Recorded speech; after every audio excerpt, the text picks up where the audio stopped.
Hey everyone, I'm Rodis. Soon I'm going to be bringing you a series of the journey that me and a mate are taking to get back into wormhole space, as we join an old friend who has been living in C5 wormhole for quite some time. But before I do, I want to take this chance to give you all a brief introduction of my journey for EVE so far, while I show off a little bit of writing. My EVE life started during the second year of the game launch. It was a game I'd kept trying to come back to play, but never stuck around due to its overwhelming depth, distraction from other games, or sheer lack of motivation.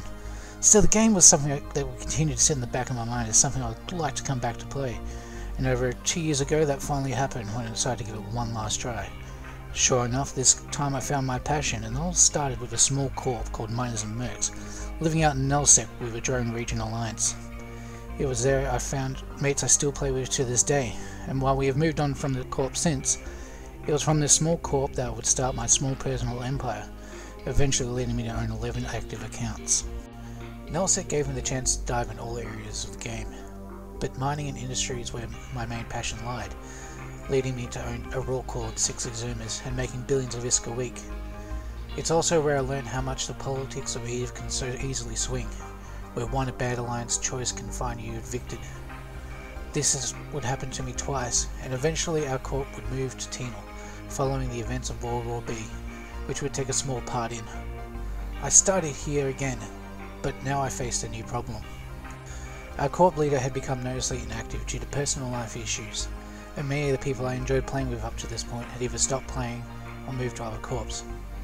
I felt it was time for a change, so I said my farewells and moved to Branch to start my own corp. I was eventually joined by Hal, a mate from the old corp, and we established ourselves up in a profitable system, setting up our own structure, mining vast quantities of ore, and buying a vast range of blueprints, mostly of capital ships, where we started to produce enough to keep the local market flowing.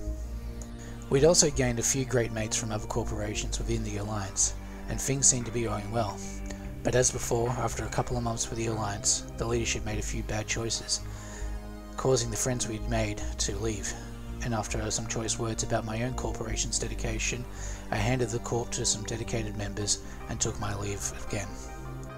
Now me and Howard took a chance at wormhole space.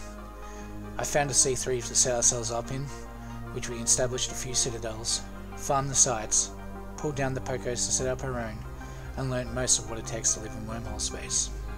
However, after a few months, we found that the ISK we were making was not enough to satisfy us, so we packed up our gear and moved back to Null to rebuild our assets. Now, after a couple of months of mining and raiding back in Nullsec, we look forward to trying to get back into wormhole space once again, but now with the more difficult challenge of a C5. We have our ISK, we have our skills trained, and now it's time to take on the new year with a new home. The moral of my story in EVE is this: you must always follow your passion, and if you're no longer enjoying what you're doing in-game, there's always somewhere else you could be, or something else you could be doing in the vast content this game has to offer. That concludes my story so far. Thank you all for watching, and I'll get back to you soon as we start our journey. If you like the video, subscribe and give us a thumbs up, and until next time, fly safe.